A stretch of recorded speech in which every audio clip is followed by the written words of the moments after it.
Graça e paz? Podem sentar, irmãos. Você já foi abençoado aqui hoje? Levanta a mão. Quem foi abençoado? Amém? A gente podia ir embora, não podia? Eu já fui muito abençoado e fui mais abençoado ainda do que vocês. Porque eu ainda ganhei aqui um livro do pastor João Maria Rodrigues, 12 Homens com uma Paixão. E como pai de uma menina autista, eu aprendi que a gente aprende na vida de 3 formas. A gente aprende por instrução, um pouco. A gente aprende por tentativa e erro. Você levanta uma coisa, derruba no pé, dói, não vou mais fazer, vou cuidar. E você aprende por modelagem de comportamento, vendo modelos de comportamento. O nosso maior modelo é Jesus, mas nós precisamos de outros modelos de comportamento, cristãos do nosso tempo, cristãos da história. E eu adorei receber aqui, pastor, o exemplo de 12 homens. Um deles já me inspirou muito, que foi Martin Luther King. Estou bastante curioso para ler sobre a história dos outros. Eu tenho lido também o livro Servos de Deus, do Franklin Ferreira, que também retrata a história de servos de Deus. É um livro que eu recomendo que esteja em toda a escola bíblica dominical. Queria agradecer demais ao pastor José Carlos pela honra, privilégio de estar aqui com vocês, o Conselho de Pastores, trazendo uma reflexão, um testemunho. Gostaria de agradecer ao pastor Giba, que gentilmente transmitiu o convite e que tem sido um parceiro de jornada em serviço às pessoas, em amor aos brasileiros, como chama quem nasce em Telêmaco Borba? Telêmaco Borbenses. Bom demais, pastor Giba. Legal, hoje, pessoal, eu tenho 3 histórias para contar para vocês, são 3 testemunhos, mas eu quero começar hoje em homenagem à Reforma, com algumas reflexões sobre a Reforma. A gente está fazendo o aniversário de 506 anos da Reforma Protestante, e eu queria começar com 3 observações. A primeira é de um homem muito verdadeiro, e me perdoem a piada ridícula, porque o nome dele é Carl Truman, e Truman, true man, né? Homem verdadeiro. Então, esse Carl Truman é um teólogo, piada péssima, né? Obrigado, pessoal, por compartilhar da minha vergonha. O Carl Truman é um teólogo inglês presbiteriano, e ele falou o seguinte, ele falou que a reforma foi, abre aspas, a tentativa de colocar Deus, como Ele se revelou em Cristo, no centro da vida e do pensamento da igreja. Foi a tentativa de colocar Deus, como Ele se revelou em Cristo, no centro da vida e do pensamento da igreja. Mas não é verdade, meus irmãos, que enquanto a gente não chegar à glória, todos nós estamos em permanente reforma, não é verdade? Todos nós, como cristãos, estamos num processo de santificação, mas nós, como igreja, nós estamos e devemos estar em permanente reforma. Reforma, porque nós estamos parados e o mundo está mudando e demanda novas respostas, como aquelas problemas que demandaram uma resposta de Martinho Lutero, que afixou suas teses contra a indulgência na porta do castelo de Wittenberg, da igreja do castelo de Wittenberg, ou ainda porque nós mudamos tanto como igreja, que muitas vezes nós acabamos deixando de colocar Deus no centro da vida e do pensamento da igreja. Por isso nós precisamos estar em permanente reforma. E quando Martinho Lutero veio e trouxe a ideia da reforma, embora houvesse a venda das indulgências, embora houvesse uma série de práticas equivocadas, erradas, pecaminosas no seio da igreja, o foco principal dele não era nem as práticas de vida, o foco principal dele era o ensino equivocado. Lutero disse o seguinte: eu não estou preocupado com a vida, mas com as doutrinas.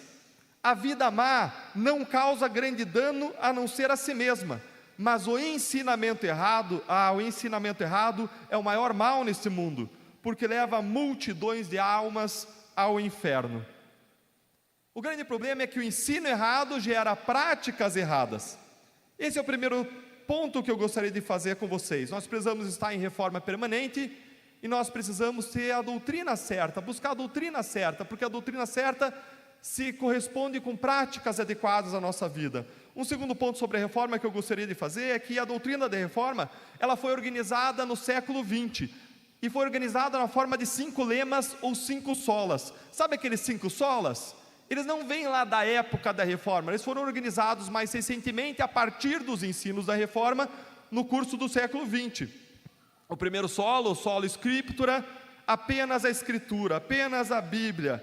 Mas é um ponto importante que isso não afasta a importância de nós nos atentarmos às tradições, às confissões, aos catecismos, para que a gente não caia no erro de interpretações subjetivas, de subjetivismos teológicos, como coloca o professor Franklin Ferreira. Segundo ponto, segundo sola Christus. É um lema que estabelece a centralidade da cruz de Cristo como sacrifício justificador, pleno, justificador de todos nós, que redime e justifica o homem pecador, e também Cristo como mediador entre o homem e Deus. Nós conhecemos a Deus por meio de Cristo, não conhecemos a Deus por meio de filosofias, não conhecemos a Deus por meio de misticismos, nós não conhecemos a Deus por meio de obras, nós conhecemos por meio de Cristo. Terceiro sola gratia, apenas a graça.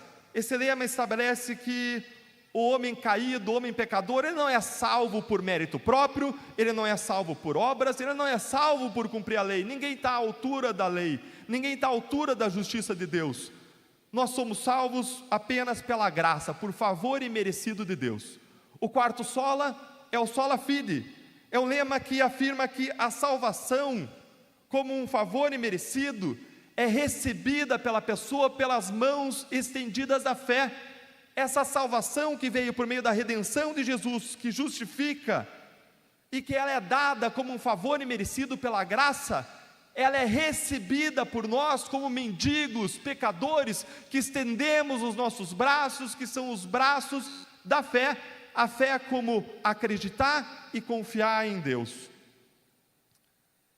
Um texto marcante da Reforma, que é sempre citado, é Romanos 1, 16, 17, já foi mencionado aqui hoje, que diz basicamente que o Evangelho é a salvação para todo o que crê, pois a justiça de Deus se revela no Evangelho, de fé em fé, como está em Cristo, como está escrito, o justo viverá pela fé. E por fim, nós temos o lema Soli Deo Gloria, apenas a Deus demos glória, como diz a declaração calvinista do Catecismo de Westminster, abre aspas, o fim principal do homem é glorificar a Deus, e isso nós devemos fazer em tudo aquilo que nós fazemos. São 5 lemas centrais que a gente precisa carregar como cristãos ao longo da nossa vida. A gente podia até carregar com a gente um daqueles PowerPoints de bolinhas, sabe? Bolinhas apontando para o centro, os 5 lemas, uma vida com Deus, com Jesus. Eu sou bom em PowerPoint, gente, mas hoje infelizmente eu não trouxe. Eu vou ficar devendo para vocês para a próxima, não sei porquê, tem gente que não gosta dos meus PowerPoints. A terceira observação sobre a reforma que eu gostaria de fazer é que Lutero prega as 95 teses contra a venda de indulgências na porta da igreja de Wittenberg. E quando Lutero fez isso, Lutero estava vivendo uma vida cristã ordinária. Lembrem que, como o Lutero disse aqui em cima, ele era professor de teologia em Wittenberg. Professores de teologia, professores na época, fixavam suas teses na porta da igreja. Ele era um monge agostiniano e era natural para ele levantar disputas e debates como ele fez. Era comum fixar essas discussões na porta. Ele estava vivendo o ordinário, fazendo o seu melhor para Deus, e por meio do ordinário, fazendo o seu melhor, no seu próprio ofício, na sua própria profissão, Deus fez o extraordinário por meio da vida dele.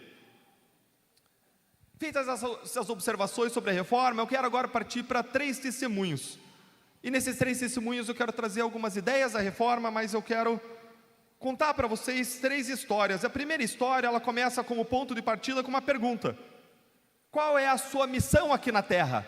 Qual é o seu chamado? Conversa com a pessoa aí do lado. Qual é a sua missão? Qual é o seu chamado? 1 minutinho para você conversar.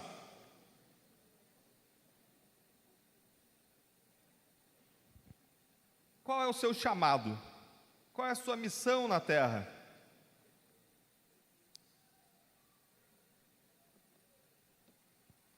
Por que nós estamos aqui na terra? O que vocês acham, gente? Por que a gente está aqui na terra? Qual é o nosso chamado? Todos nós cristãos, nós compartilhamos um chamado cristão universal. Qual é esse chamado cristão universal? Quem fala aí? Quem fala? Qual é o chamado cristão universal? Ir por todo mundo, grande comissão, o que mais? Adorar a Deus, o que mais? Ensinar, o que mais? Amar o próximo, o que mais? Ser sal da terra, luz do mundo, o que mais? 10 mandamentos, o que mais? Desculpa? Perdoar, ser uma bênção, pregar o evangelho, o ID, a grande comissão, excelente, muito bem. Gente, quando a gente olha qual é o grande chamado humano que perpassa toda a Bíblia, ele está sintetizado no quinto sola: dar glória a Deus. Toda a Bíblia coloca em diferentes textos que nós vivemos para a honra e para a glória de Deus. Quer vocês que amam, quer vocês bebam, quer vocês façam qualquer coisa, faça tudo para a glória de Deus. É o só lhe deu glória. E aquele autor Rick Warren, muito famoso, que escreveu o livro Vida com Propósitos, ele desmembra esse dar glória a Deus, como nós damos glória a Deus, em 5 pontos, que envolvem exatamente o que vocês trouxeram aqui. A primeira forma de dar glória a Deus é adorar a Deus. A segunda forma de dar glória a Deus é imitando Jesus. A terceira forma de dar glória a Deus é vivendo em comunhão com os irmãos. A quarta forma de dar glória a Deus é servir as pessoas, é amar o próximo. E a quinta forma de dar glória a Deus é evangelizar, é a grande comissão, é o ID. E qual é a grande vantagem da gente viver o nosso chamado? Bom, como diz a Bíblia lá em Romanos 12:2, é experimentar a boa, agradável e perfeita vontade de Deus. Nós não somos salvos por boas obras, mas nós somos salvos para fazer boas obras. E quando nós vivemos para dar glória a Deus por todas essas obras, dessas diferentes formas, nós temos o privilégio de experimentar a boa, a perfeita, a agradável vontade de Deus. Não privilégios, meus irmãos. Quem quer viver a boa, agradável e perfeita vontade de Deus? Você quer? Amém? O que a Bíblia está dizendo é que se você viver de modo a dar glória a Deus, você vai experimentar a boa, agradável e perfeita vontade de Deus. Agora aqui a gente precisa fazer uma distinção muito clara. A salvação vem de quê? Quem é a obra justificadora de nós? Quem nos justifica? Cristo, solo Cristo. E a salvação vem por mérito nosso, por obras? Não, vem pelo quê? Pela graça, graça como favor imerecido de Deus, que a gente recebe por meio da fé, que são os braços estendidos, e nós como mendigos, precisando de Deus. Agora, embora todos nós tenhamos um chamado cristão universal, que é dar glória para Deus, isso vai se aperfeiçoar na vida de cada um de nós, na vida individual, na tua vida concreta, amanhã, no que você vai fazer amanhã. Isso vai se perfectibilizar por meio de um chamado, de uma vocação individual. E a gente muitas vezes fala de chamado como profissão, mas chamado, vocação individual, não é só profissão, é tudo. É família, é comunidade, é igreja, é profissão, é escola. E quando eu penso em vocação individual, eu gosto muito do texto de Lucas 10:27, em que Jesus resume os mandamentos. Sola Escritura, né? Quem melhor do que Jesus para resumir toda a Escritura? E Jesus diz que o resumo das Escrituras é: ama o Senhor teu Deus de todo o seu coração, de todas as suas, e de todo o seu, e ame o seu próximo como? Faz os gestos comigo. Se você não decorou ainda Lucas 10:27, eu queria que você saísse hoje com ele mais ou menos memorizado daqui. Ama o Senhor o teu Deus de todo o seu, de todas as suas, de toda a sua mente, calma. Ama o Senhor teu Deus de todo o seu coração, de todas as suas forças, de toda a sua alma e de todo o seu entendimento, certo? Ama o Senhor teu Deus de todo o seu coração, de toda a sua força, de toda a sua e de todo o seu entendimento. Ame o Senhor teu Deus de todo o seu, de todas as suas, de toda a sua e de todo o seu entendimento. E ame o seu próximo. Eu queria que vocês prestassem atenção em 2 pontos desse texto. Em primeiro lugar, esse texto fala: ame o Senhor teu Deus com um pouco das suas forças, com um pouquinho do seu coração, meia boca, olha, meio copo cheio tá bom. É assim? Não, ame o Senhor teu Deus com todo o teu coração, mas não basta todo o coração, com toda a sua força. mas não basta toda a sua força, com toda a sua alma, com todo o seu entendimento, com tudo o que você é, tudo, absolutamente tudo. A segunda coisa para a qual eu queria chamar a atenção é: ama o Senhor teu Deus com toda a sua força, o seu coração, que é diferente do coração, da força, da mente da pessoa que está do teu lado. Deus quer o seu melhor para Ele. E se você nasceu num berço de ouro, isso pode ser diferente do melhor de alguém que nasceu numa comunidade, que pode ser diferente do melhor de alguém que é médico, de alguém que é engenheiro, de alguém que é professor, de alguém que trabalha como faxineiro, como secretário. Em qualquer das profissões, nós temos um melhor para dar para Deus, que é o seu melhor, com o seu jeitinho, do modo como Deus te fez, com características únicas, desde a concepção. Na concepção já estão as características únicas suas, únicas em toda a terra, e Deus quer o seu melhor. O resumo disso é: faça o seu melhor para Deus. Você não é salvo por boas obras, mas você é salvo para boas obras. O amor de Deus nos invade, nos constrange a reciprocar, a devolver para Deus amor, amando a Deus e amando as pessoas. E quando a gente fala de vocação individual, qual é a sua vocação individual? Bom, se você está pensando em fazer o seu melhor para Deus, provavelmente isso envolve o modo como Deus te fez, o seu melhor. Isso envolve os seus dons, isso envolve os seus talentos, isso envolve as suas paixões, isso envolve as suas circunstâncias, porque as suas circunstâncias, seus potenciais são diferentes dos potenciais de uma pessoa que vive no Japão, nos Estados Unidos, numa comunidade, ou em outras condições de vida diferentes de você. São diferentes realidades, e o seu melhor é algo que só você pode oferecer para Deus. Fazer o seu melhor é fazer o seu melhor não só no trabalho, nos estudos, na família, na igreja, nas disciplinas espirituais. Como estão as suas disciplinas espirituais, meu irmão? Você tem mantido as disciplinas todo dia? Tem lido a Bíblia? Tem orado? Tem feito uma leitura espiritual? Tem buscado a Deus? É fazer o seu melhor empreendendo? Qual é o seu melhor em cada uma dessas áreas?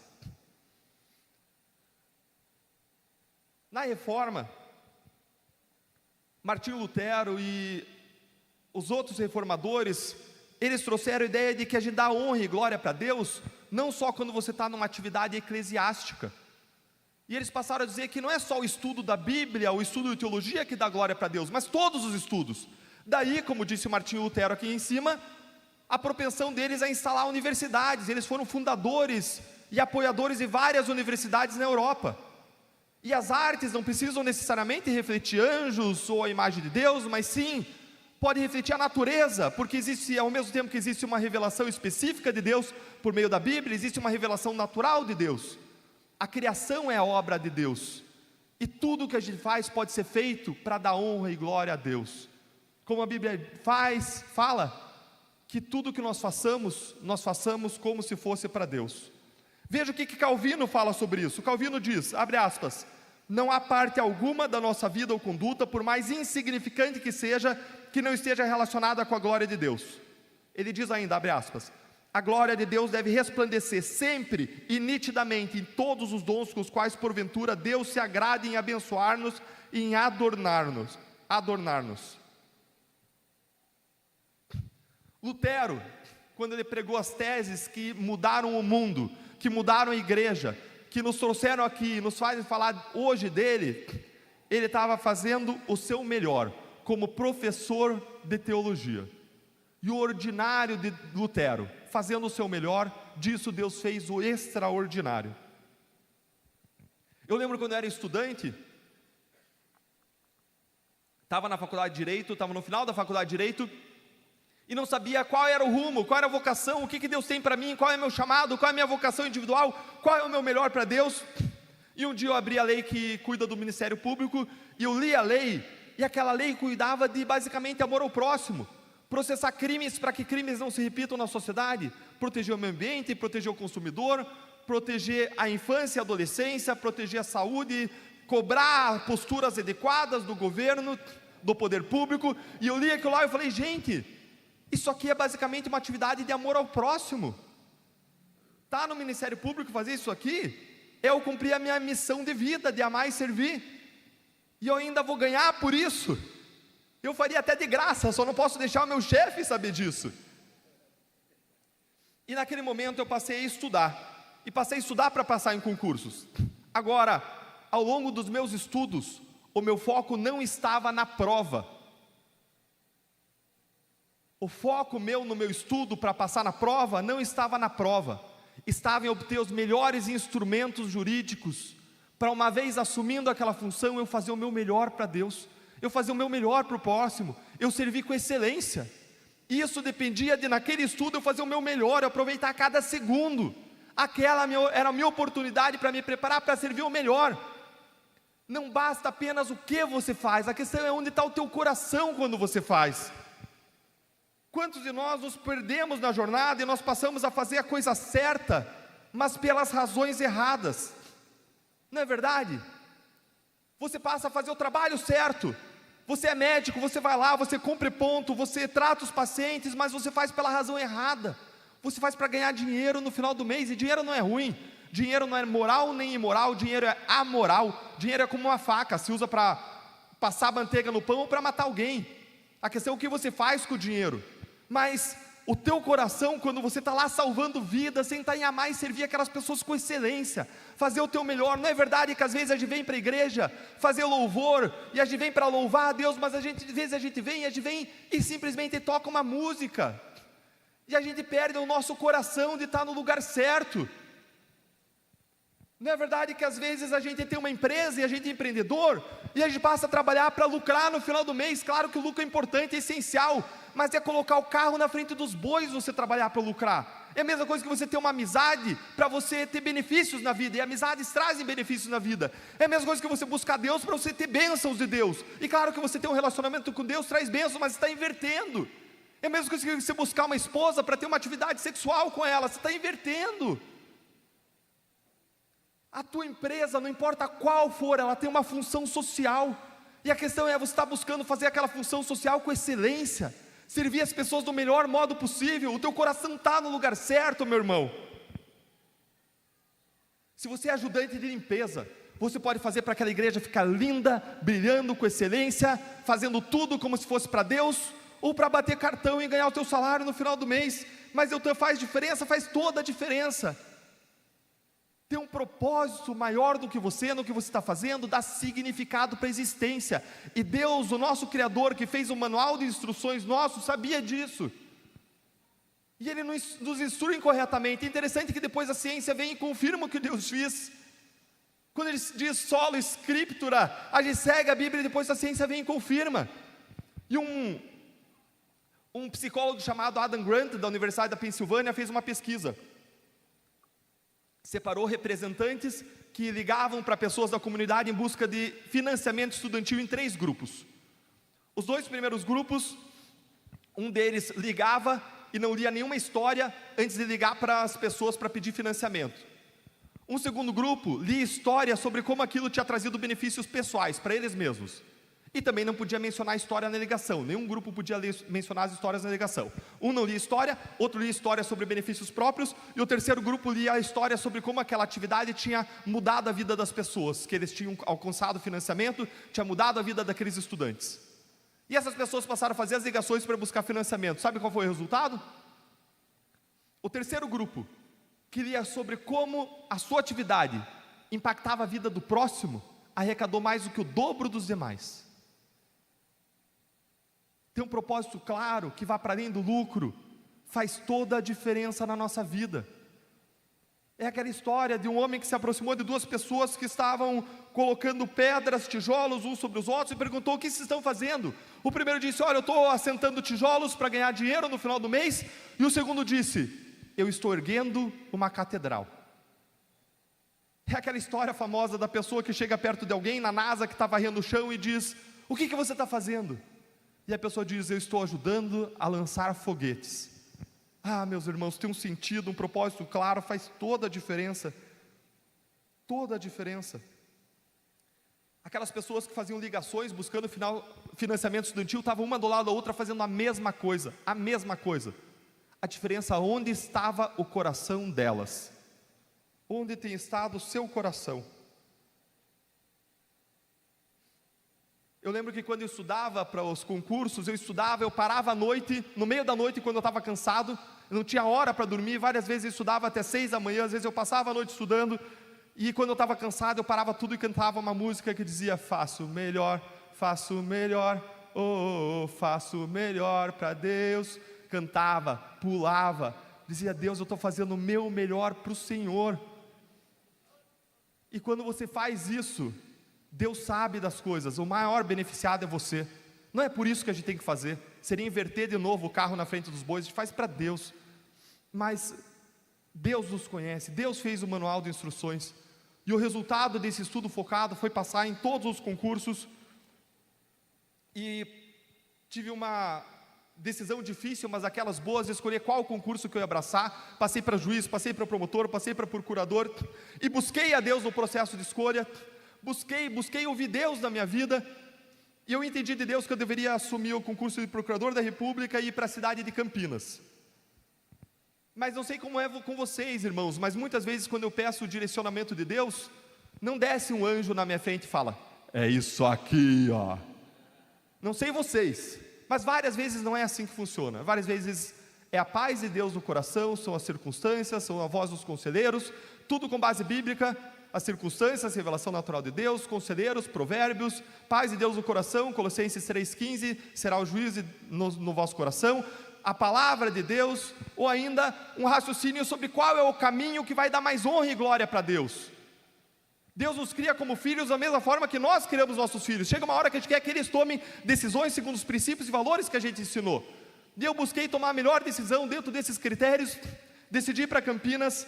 E depois eu estava um dia voltando para casa de um clube com a minha namorada, então namorada, hoje esposa, no ano de 2002 para 2003, estava o padrasto dela dirigindo, a mãe dela do lado, e eu orei e disse: Deus, eu busquei tanto, Senhor, para que o Senhor me desse direção, e eu vou assumir uma função que eu posso ir para Campinas, estar processando narcotraficantes internacionais e ser morto.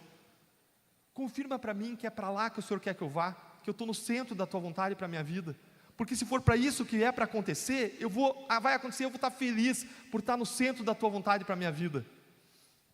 E aí eu disse: Deus, a gente estava numa rua de Curitiba, indo para casa, e eu falei: Deus, me mostra aqui uma placa de carro de Campinas.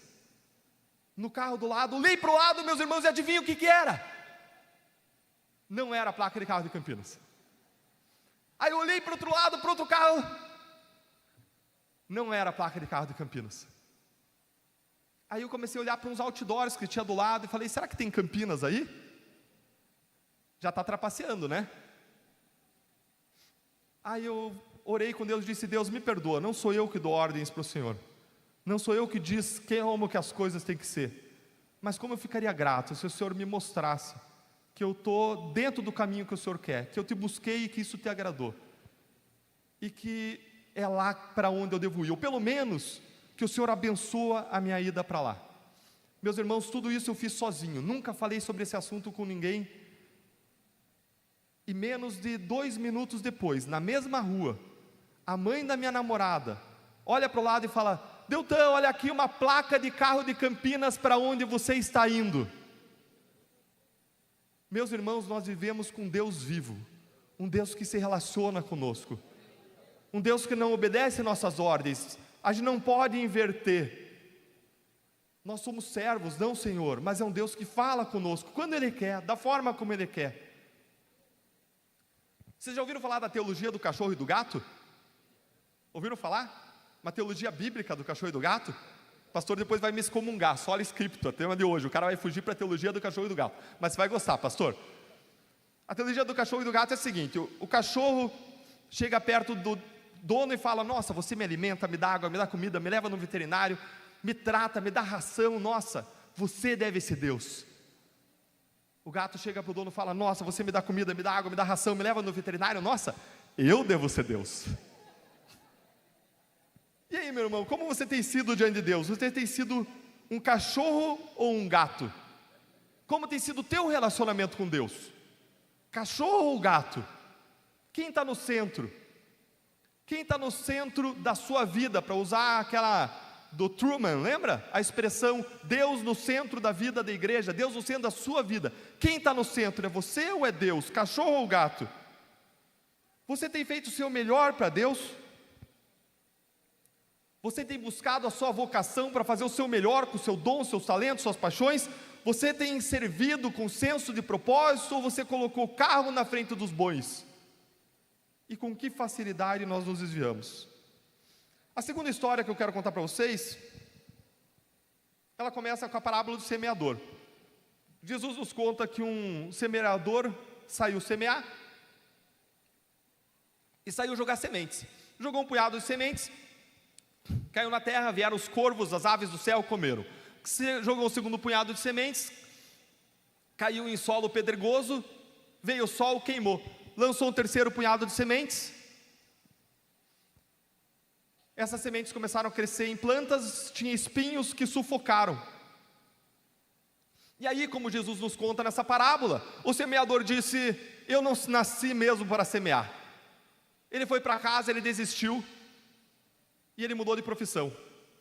É essa a história que Jesus nos conta? É isso? Ele desistiu, falou: chega de semear, acabou, é isso mesmo. E veja que, curiosamente, Jesus está falando de circunstâncias naturais da vida. Uma ave veio e comeu, solo pedregoso, sol de rachar, ervas daninhas. O que Jesus nos conta é que o semeador, ele saiu semeando. Porque o que um semeador faz, meus irmãos, é semear. Eu lembro que quando eu entrei no Ministério Público, depois daquele ano de estudos, eu entrei querendo buscar justiça. E um ano depois eu tive o meu primeiro grande caso contra a corrupção. Grandes corruptos que desviavam dinheiro por meio de um esquema de gafanhotos.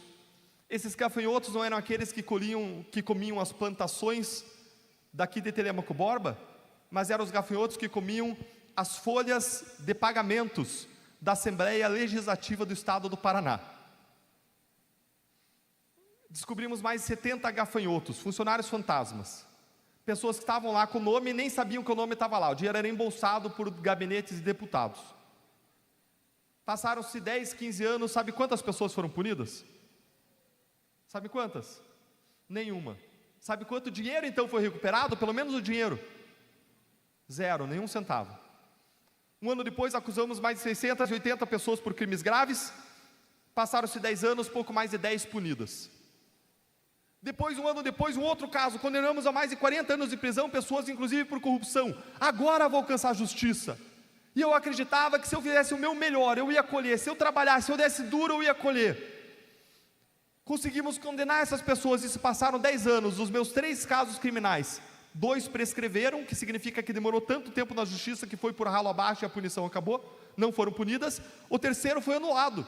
E nós conseguimos reverter a anulação desse caso. Sabe quando? Agora, em 2022, quase 20 anos depois, e prescreveu. E eu era daquele promotor chato, nunca vi nenhum promotor fazer isso. Eu mandava cartinha para os desembargadores, para os ministros, dizendo: vai prescrever, por favor, anda, coloca para frente.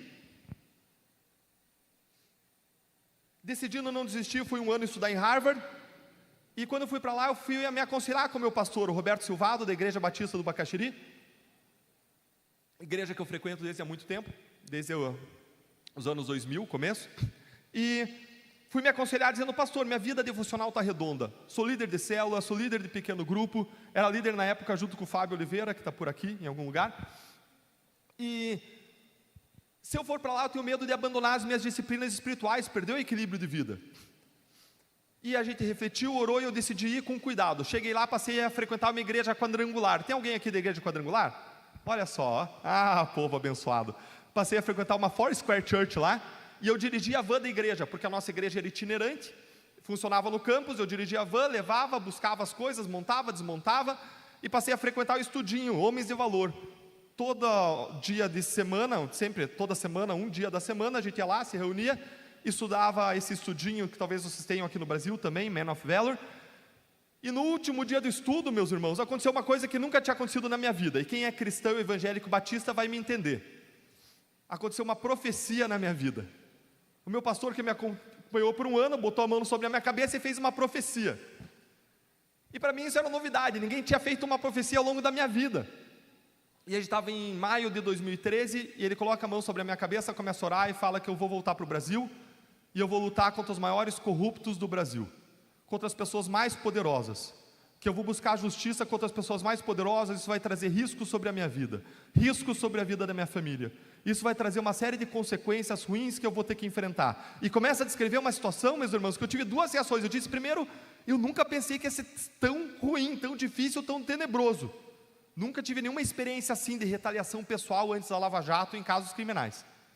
A segunda coisa que eu pensei, eu confesso para vocês, é que eu guardei com respeito aquilo no meu coração, mas eu pensei um pouco assim, ele não conhece o Brasil. Isso nunca vai acontecer no Brasil. E se acontecer, não vai acontecer em Curitiba. Se acontecer em Curitiba, qual é a chance de acontecer comigo? Não vai acontecer. E um ano depois era tudo o que estava acontecendo na minha vida. Ele não conhecia o Brasil, mas Deus conhecia o Brasil. E porque a gente não desistiu, porque a gente seguiu perseverando, com um grupo de pessoas, com Deus abrindo portas, com a sociedade se envolvendo, orando, apoiando. Quantos oraram por isso? Pela primeira vez na história, nós conseguimos colocar corruptos grandes atrás das grades. A gente conseguiu recuperar bilhões desviados dos cofres públicos. A venda de indulgências na Igreja Católica acontecia há séculos antes da denúncia feita por Lutero. Tinha sido muito criticada, tinha sido até ridicularizada. E o que fez Lutero? Desistiu? O que faz um semeador, meu irmão? Segue semeando. Ele fez o seu melhor, ele se concentrou naquilo que ele podia fazer. E ele viveu esperando o mover sobrenatural de Deus, até que aconteceu. E você, meu irmão, você tem perseverado na direção que Deus tem te dado? Você tem seguido em frente na direção que Deus te deu ao longo do caminho? Ou você tem desistido? Você tem sido um bom semeador que segue semeando? Você tem tido essa perseverança? Eu gosto muito da frase que nós devemos agir como se tudo dependesse de nós, e orar como se tudo dependesse de Deus. Nenhuma das duas coisas é verdade. Os calvinistas aqui que me perdoem, não me atirem pedras por favor, mas Deus, quando Ele nos deu o livre-arbítrio, Ele se autolimitou. Você tem uma decisão que cabe exclusivamente a você tomar. Exclusivamente a você tomar. Você tem que exercer o teu livre-arbítrio para servir a Deus todos os dias, em várias decisões. Haja como se tudo dependesse de você. Deus espera que você faça o seu melhor, da mesma forma como você espera que o seu filho faça o seu melhor, sem você ter que dizer a cada passo o que ele tem que fazer. E ore como se tudo dependesse de Deus, porque você não tem o controle da história, Deus tem o controle da história. Deus tem o controle sobre todas as coisas, Deus é soberano. Não importa o tamanho do seu esforço, se Deus quiser que não aconteça, não vai acontecer. A terceira história aconteceu depois das nossas vitórias conjuntas na Lava Jato. O que aconteceu foi uma série de retrocessos. O sistema político dos corruptos se reorganizou, passou a desmontar o combate à corrupção, acabou com a prisão em segunda instância, mudou a justiça que julga os casos de corrupção, passou a anular uma série de casos criminais. Chegou a um ponto em que, chegou no final do ano de 2021, e eu chamei a minha esposa, e a gente tomou a decisão mais difícil da nossa vida. A gente tomou uma decisão que foi baseada na parábola dos talentos. A parábola dos talentos que Jesus contou, eu vou ressumariar de modo muito rápido. Jesus conta que um senhor foi viajar e deixou servos encarregados de talentos. O primeiro com 5, o segundo com 2, o terceiro com 1. Talento era uma quantidade de metal que tinha um valor econômico, mas você pode pensar como seus talentos. Esse senhor foi viajar, e ele voltou um tempo depois e deu conta dos talentos. O que vocês fizeram com esses talentos? E o primeiro servo disse: olha, eu recebi 5, multipliquei, ganhei mais 5, está aqui os 10. O segundo disse: eu recebi 2, multipliquei, está aqui 4. E aquele senhor disse: servos bons e fiéis, foram fiéis sobre o pouco, sejam colocados sobre o muito, venham e partilhem da alegria do seu senhor. Mas ao terceiro servo, ele chegou e disse o seguinte: Senhor, eu sei que o Senhor é o Senhor severo. O Senhor colhe onde não planta, junta onde não semeia. Por isso eu enterrei o talento que o Senhor me deu. Está aqui ele de volta para o Senhor. E aquele senhor disse: servo mau, servo negligente, que seja julgado onde há choro e onde há ranger de dentes. Essa parábola traz duas mensagens centrais. A primeira mensagem é: nós somos responsáveis pelo modo como nós usamos os talentos que Deus nos deu. Nós somos responsáveis por nós fazermos o melhor com aquilo que Deus nos deu. A segunda mensagem é: nós devemos estar dispostos a dar passos de fé para fazer o melhor para Deus, a tomar decisões de risco. E quem é empreendedor entende bem disso. Se nós queremos fazer o melhor para Deus, nós devemos estar dispostos a dar passos de fé. E naquele momento na minha vida, eu tinha visto a Lava Jato ser destruída, eu estava amarrado, não podia nem mais dar entrevistas no combate à corrupção, porque corria risco de punições se desse entrevistas, com o sistema retalhando, mas ao mesmo tempo eu tinha uma vida confortável no Ministério Público. Eu cheguei para minha esposa e disse: meu amor, se a gente seguir no Ministério Público, eu vou seguir tendo um bom salário, uma das carreiras jurídicas mais disputadas, tem uma perspectiva de aposentadoria, tem uma possibilidade de boa gestão de tempo, posso servir de diferentes formas. Agora, se eu ficar ali dentro, eu vou estar enterrando talentos que Deus me deu. Eu vou estar enterrando talentos que são uma influência, uma grande quantidade de pessoas que confia na nossa voz, no nosso trabalho, e eu posso ir fazer a mudança onde ela precisa ser feita, que é dentro do Congresso Nacional, que é dentro da política, é ali que as coisas podem ser mudadas. Mas o que tornou a nossa decisão mais difícil foi o fato de que a nossa terceira filha era autista, e sair do Ministério Público significava abandonar a segurança financeira dela. E a minha esposa olhou para mim e disse: meu amor, a gente pode ter que viver num padrão de vida pior do que a gente vive, a gente pode ter que mudar a nossa vida, vender o nosso apartamento, mas vamos viver no centro da vontade de Deus para a nossa vida.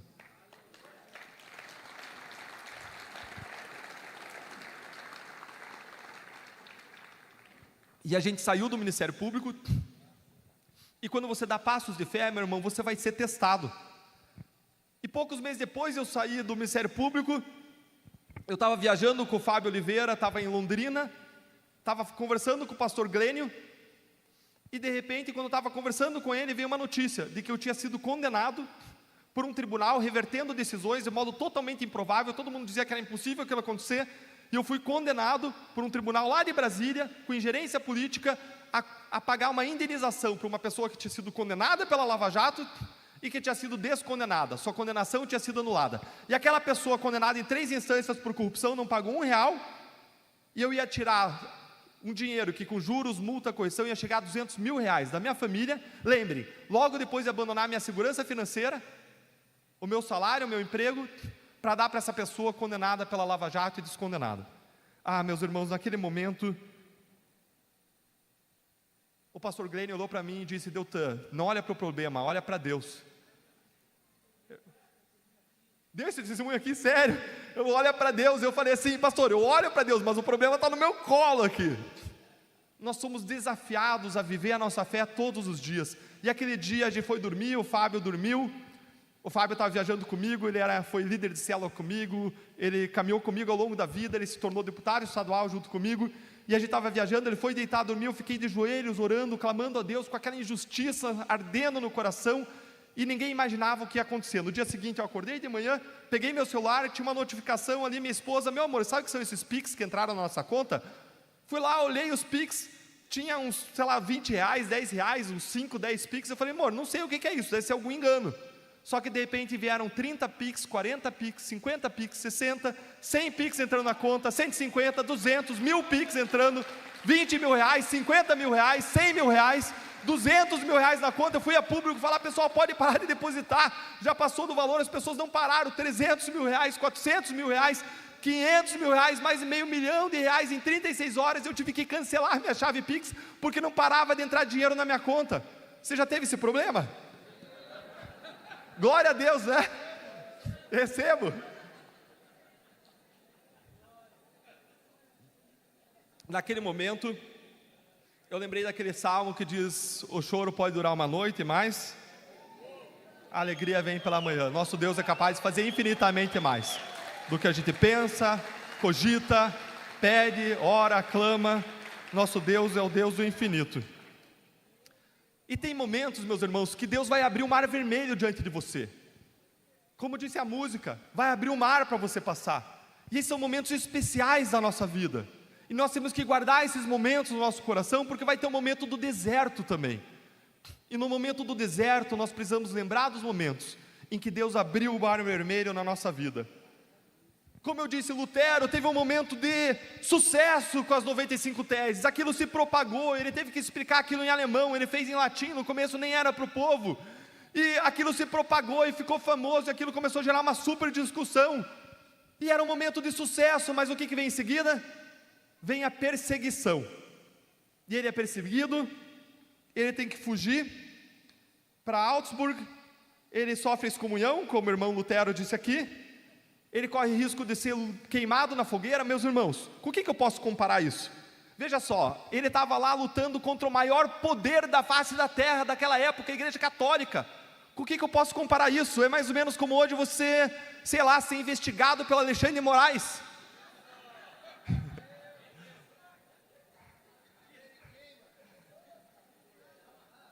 Está amarrado. E a tribulação vem, meus irmãos. E depois de momentos em que Deus abre o mar vermelho, Deus nos coloca em momentos de deserto, momentos de provação. Deus coloca José no fundo do poço, de repente ele está saindo, vira servo de um guarda, de um chefe da guarda do faraó, de repente ele volta para a cadeia. E viver com Deus é viver uma montanha russa, e a Bíblia nos desafia a viver com fé, a mesma fé com que a gente estende o braço para receber a graça da salvação, da redenção, do perdão, que vem de graça por favor imerecido. Essa mesma fé, essa mesma confiança, essa mesma crença com que a gente tem que buscar e caminhar com Deus ao longo da vida. Sola fide. O nosso desafio é a gente caminhar na vida olhando para Deus e não para as circunstâncias. E recentemente vocês sabem que eu fui cassado. Tiraram de mim um cargo que não era a minha vida. Eu não era deputado, eu estava deputado, eu tinha um instrumento de serviço e de transformação. Agora, quando eu estava no primeiro dia do Congresso Nacional, você pode imaginar que foi um dia de festa, de tomar posse, de celebração, mas não foi. Eu cheguei lá, eu dei de cara com corruptos que eu jamais imaginei que continuariam lá. Eu vi a politicagem para a escolha dos presidentes das casas, que gera um desgosto e embrulho no estômago. Eu vi ser escolhido um ministro do Tribunal de Contas, que chegou lá e disse: nós temos que trabalhar para que a política se sobreponha sobre a técnica. Gente, Tribunal de Contas é técnico, julga contas. Ele falou tudo que a gente não quer escutar e foi escolhido ministro do Tribunal de Contas. Eu saí deprimido do primeiro dia. Só não chorei porque não encontrei um lugar seguro para chorar. Cheguei no meu gabinete e as pessoas viram a minha cara de enterro, os assessores estranharam, eu não consegui disfarçar. Era para ser um dia de celebração, fui para o hotel, minha esposa perguntou o que estava acontecendo, eu contei para ela, ela disse: meu amor, isso aí que você está sentindo, jamais deixe de sentir, porque isso é o que sente o brasileiro. Jamais perca a capacidade de ficar triste e se indignar com injustiça, porque você não veio aqui por um cargo, você veio aqui por uma transformação. E eles podem tirar de mim um cargo, mas eu não estou por um cargo, eu estou por uma transformação. E a transformação vai vir pela graça de Deus, pelas nossas mãos em conjunto.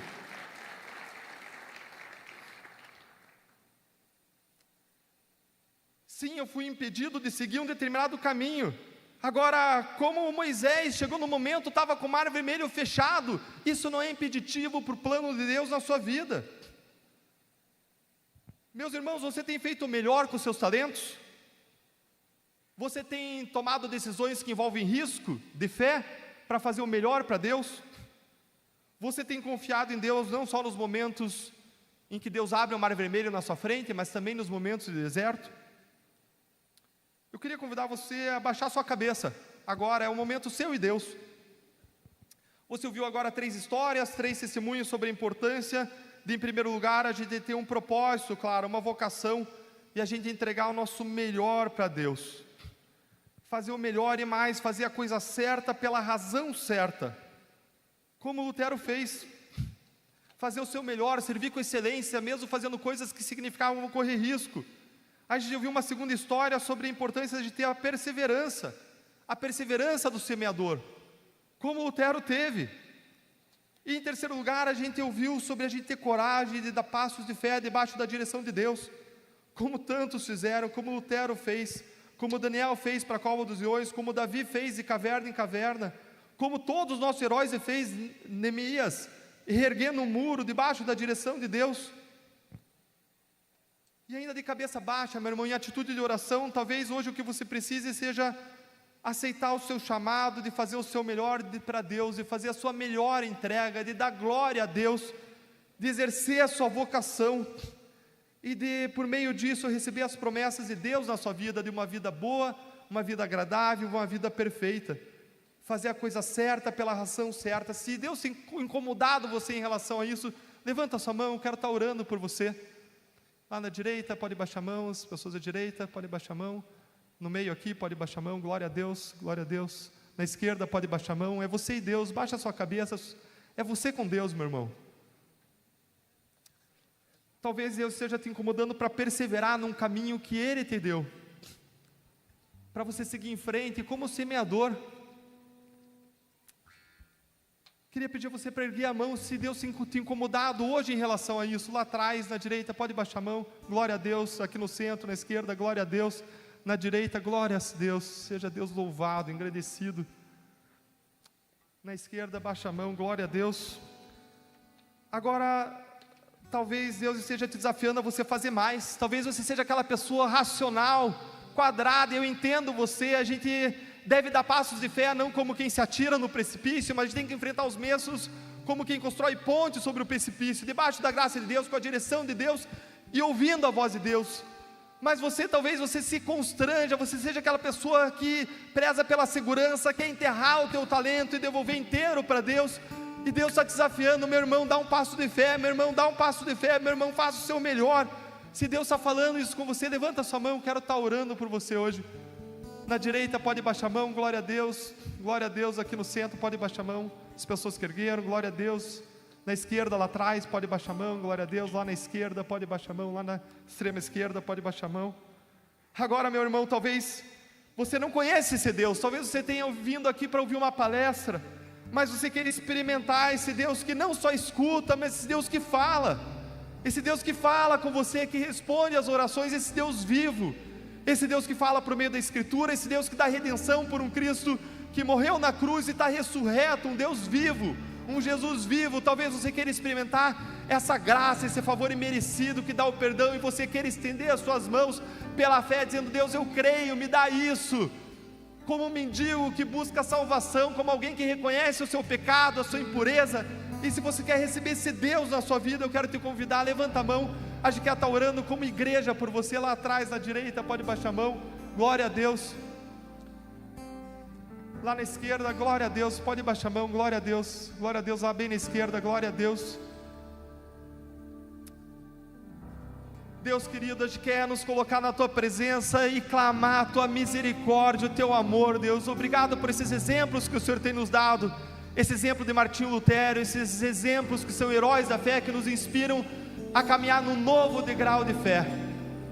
Deus, a gente te louva e te agradece por essa inspiração para a gente viver a reforma na nossa vida, para a gente viver em renovação de mente, para a gente viver nos reformando como pessoas, como igrejas, para colocar a Ti no centro das nossas vidas. Deus, que a gente não perca essa dimensão de dar glória somente a Ti, Deus. Que a nossa vida seja uma oferta derramada no Teu altar, que a gente possa encontrar a nossa vocação e fazer o nosso melhor com os nossos dons, os nossos talentos, que a gente não desperdice o talento, que a gente possa provar de todo o banquete que o Senhor preparou para nós e viver a boa, perfeita, agradável vontade Tua, Deus.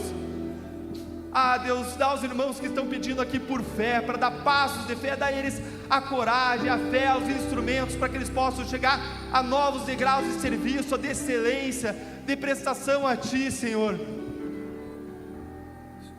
Deus nosso, a gente quer nos colocar diante de Ti também, e junto com aquelas pessoas que aceitaram a Ti hoje, como Senhor, como Salvador das suas vidas, como Cristo que traz vida, que responde, que é Deus vivo, dizer: vem habitar em nós, Espírito, vem morar em nós, Jesus, vem usar a nossa vida, vem ter um relacionamento conosco, Deus, fala conosco, usa as nossas vidas, Deus, nos ajuda a viver no centro da Tua vontade, não só fazer a coisa certa, mas a fazer as coisas certas pela razão certa, amanhã no trabalho, no consultório, na enfermaria, Deus, amanhã na sala de aula, amanhã onde a gente estiver, que o nosso coração esteja em serviço a Ti, que a gente possa fazer tudo como para o Senhor, com excelência, Deus, como uma oferta de aroma agradável a Ti.